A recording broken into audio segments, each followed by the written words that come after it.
Israel is the one who is stealing all of the aid intended for Gazans. They're lying when they say it's Hamas. And like with everything, every accusation is an admission. In early 2024, there were plenty of reports that recount how Israel was targeting and killing the police that were protecting the aid drivers, the aid truck drivers, and the trucks themselves.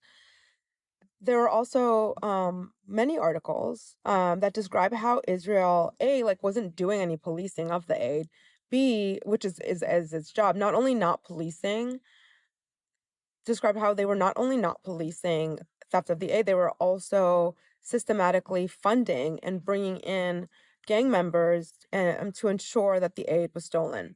When they were allowing aid to trickle in, and they have this website, they have this government website, Swords of Iron, so gross, um, where, to give the illusion that aid was going in. So, like, you go and you say, like, the cumulative 60,000 tons of aid. But if you were to drill down to the individual days, you would see that most days were zero. A lot of days on any given week were zero. So they never got, first of all, they never got a reasonable amount of aid or the minimum that the UN had been, stating, which was the 500 a day, minimum 300 a day. They never got even 300 a day. Many days were zero. When they weren't zero, they were like 50, 150, 200.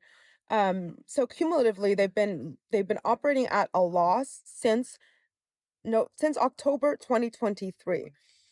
When they did let in, if you saw, you could start to see a pattern. Like Saturdays, it was always like 180, 200.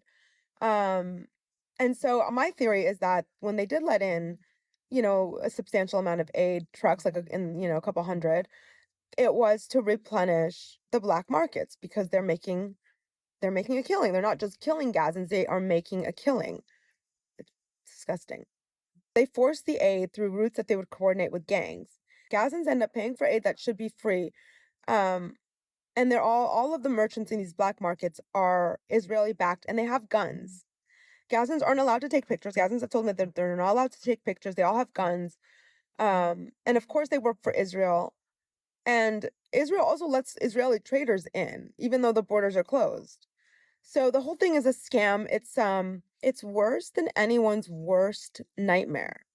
That's the situation they are deliberately and intentionally creating and have created with US and Western backing since October 2023. But if you want to go further back, since 1948. All right? Stop the genocide now.